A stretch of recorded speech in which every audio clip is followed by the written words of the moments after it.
ರಾಜ್ಯ ಸಂಚಾಲಕನಾಗಿ ಇಲ್ಲಿ ಬಂದಿದ್ದೀವಿ. ನಮ್ಮ ಜೊತೆಗೆ ನಮ್ಮ ಧನರಾಜ್ ಅವರಿದ್ದಾರೆ ಮತ್ತು ನಮ್ಮ ಜ್ಯೋತಿ ಬಸವರಿದ್ದಾರೆ. ನಮ್ಮ ಎಲ್ಲ ಸೀನಿಯರ್ ಸಂಗಾತಿಗಳು ಹಾಗೂ ನಮ್ಮ AIDRMನ ಎಲ್ಲ ಸಂಗಾತಿಗಳು ಇವತ್ತು ನಮ್ಮ ಏನು ಭೀಮರಾವ್ ಅವ್ರಿಗೆ ಇವತ್ತು ಮಾಲಾರ್ಪಣೆ ಮಾಡೋದ್ರ ಮೂಲಕ ಇವತ್ತು ತಾಲೂಕಾ ಸಮ್ಮೇಳನವನ್ನು ಇಲ್ಲಿ ಮಾಡ್ತಿದ್ದೀವಿ. DRMನ ಮೂಲ ಉದ್ದೇಶ ಏನು? ಮೂಲ ಉದ್ದೇಶ ಇರೋದು ಇವತ್ತು 78 ವರ್ಷ ಆಗಿದೆ ಸ್ವಾತಂತ್ರ್ಯ ಬಂದು 78 ವರ್ಷ ಆದರೂ ಸಹಿತ ಇವತ್ತು ದಲಿತರಿಗೆ ಈ ದೇಶದಲ್ಲಿ ಈ ರಾಜ್ಯದಲ್ಲಿ ಇವತ್ತು ರಕ್ಷಣೆ ಇಲ್ದಿರ್ತಕ್ಕಂಥ ಸ್ಥಿತಿಯನ್ನು ನಾವು ನೋಡ್ತಿದ್ದೀವಿ. ಪತ್ರಿಕೆಯಲ್ಲಿ ನೋಡ್ತಿದ್ರೆ ಇವತ್ತು ಪ್ರತಿನಿತ್ಯ ದಲಿತರ ಮೇಲೆ ಆದಂಥ ದೌರ್ಜನ್ಯಗಳು, ಅತ್ಯಾಚಾರಗಳು, ಅನಾಚಾರಗಳನ್ನು ನಾವು ನೋಡ್ತಾನೆ ಇದ್ದೀವಿ. ಹಾಗಾಗಿ ಇವತ್ತು ನಾವು ದಲಿತರ ಪರವಾಗಿ ಹೋರಾಟವನ್ನು ಕಟ್ಟಬೇಕಾಗಿದೆ. ದಲಿತರ ಆರ್ಥಿಕ ಸಾಮಾಜಿಕ ಹಕ್ಕುಗಳೇನದಾವೆ ಆ ಹಕ್ಕುಗಳನ್ನು ಕೊಡಿಸಬೇಕಾಗಿದೆ. ಅದೇ ಮಾತನ್ನು ಕಾರ್ಲ್ ಮಾರ್ಕ್ಸ್ ಅವರು ಹೇಳ್ತಾರೆ, ಅದೇ ಮಾತನ್ನು ಡಾಕ್ಟರ್ ಭೀಮರಾವ್ ಅಂಬೇಡ್ಕರ್ ಅವರು ಹೇಳ್ತಾರೆ.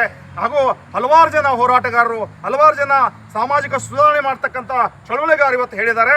ಆ ನಿಟ್ಟಿನಲ್ಲಿ ಇವತ್ತು AIDRM ಏನಿದೆ ಇವತ್ತು ಈ ಹೋರಾಟವನ್ನು ಕೈಗೆತ್ತಿಕೊಂಡಿದೆ ಮತ್ತು ಇಡೀ ರಾಜ್ಯಾದ್ಯಂತವಾಗಿ ಹೋರಾಟವನ್ನು ಮಾಡ್ತಕ್ಕಂಥ ಕೆಲಸವನ್ನು ಮಾಡ್ತಿದೆ.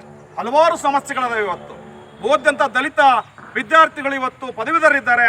ವಿಶ್ವವಿದ್ಯಾಲಯದ ಹುದ್ದೆಗಳು ಖಾಲಿ ಇವೆ, ಬ್ಯಾಕ್ಲಾಗ್ ಹುದ್ದೆಗಳನ್ನು ತುಂಬುತ್ತಿಲ್ಲ ಅಂತಕ್ಕಂಥದ್ದು. ಇನ್ನು ಹಳ್ಳಿಗಳಿಗೆ ಹೋದರೆ ಇನ್ನೂ ಇವತ್ತು ಭಾಳಷ್ಟು ಜನಗಳ ಮನೆಗಳಿರ್ತಕ್ಕಂಥದ್ದು, ಚಿಕ್ಕ ಚಿಕ್ಕ ಗುಡಿಸಲಲ್ಲಿ ವಾಸ ಮಾಡ್ತಕ್ಕಂಥ ಸ್ಥಿತಿಯನ್ನು ನೋಡ್ತಿದ್ದೀವಿ.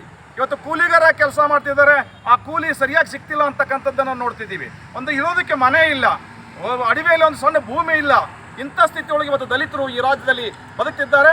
ಓದಂಥ ಯುವಕರು ಇವತ್ತು ಬೀದಿ ಮೇಲೆ ಆಡಿರ್ತಕ್ಕಂಥ ಸ್ಥಿತಿಯನ್ನು ನಾವು ನೋಡ್ತಿದ್ದೀವಿ. ಹಾಗಾಗಿ AIDRM ಈ ಸರ್ವಾಂಗೀಣ ಏನು ದಲಿತ ಸಮುದಾಯದ ಸರ್ವಾಂಗೀಣ ಅಭಿವೃದ್ಧಿಗಾಗಿ ಇವತ್ತು ಹೋರಾಟವನ್ನು ಕೈಗೊಂಡಿದೆ. ಆ ನಿಟ್ಟಿನೊಳಗೆ ನವೆಂಬರ್ 8 ಮತ್ತು 9ರಂದು ರಾಜ್ಯದ ಸಮ್ಮೇಳನವನ್ನು ದಾವಣಗೆರೆಯಲ್ಲಿ ಹಮ್ಮಿಕೊಂಡಿದೆ. ಅದಕ್ಕೆ ರಾಜ್ಯದ ವಿವಿಧ ಮೂಲೆಗಳಿಂದ ಇವತ್ತು ದಲಿತ ವಿದ್ಯಾರ್ಥಿಗಳು, ಯುವಜನರು, ದಲಿತ ಸಮುದಾಯದ ಎಲ್ಲ ಜನರು ಇವತ್ತು ಬರ್ತಿದ್ದಾರೆ. ಈ ಹೋರಾಟ ಏನಂತಂದರೆ ಮೇಲ್ಜಾತಿಯ ವಿರುದ್ಧ ಹೋರಾಟ ಅಲ್ಲ. ಈ ಹೋರಾಟ ಇರೋದು ಏನು ದಲಿತ ಸಮುದಾಯ ಇದೆ, ಸಮುದಾಯದ ಆರ್ಥಿಕ, ಶೈಕ್ಷಣಿಕ, ಸಾಮಾಜಿಕ ಅವರ ಅಭಿವೃದ್ಧಿಗಾಗಿ ಮಾಡ್ತಕ್ಕಂಥದ್ದು.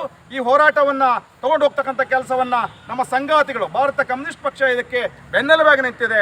ಭಾರತ ಕಮ್ಯುನಿಸ್ಟ್ ಪಕ್ಷ ಈ ಹೋರಾಟವನ್ನು ಮಾಡೋದಕ್ಕೆ ಮುಂಚೂಣಿಯಲ್ಲಿ ನಮ್ಮನ್ನು ಕರ್ಕೊಂಡು ಹೋಗ್ತಿದೆ. ಆ ನಿಟ್ಟಿನೊಳಗೆ ಅಖಿಲ ಭಾರತ ದಲಿತ ಹಕ್ಕುಗಳ ಆಂದೋಲನ ಈ ಹೋರಾಟವನ್ನು ಮಾಡ್ತಿದೆ ಅಂತಕ್ಕಂಥ ಮಾತನ್ನು ಹೇಳೋದಕ್ಕೆ ಇಚ್ಛೆ ಮಾಡ್ತೀನಿ. ಧನ್ಯವಾದ.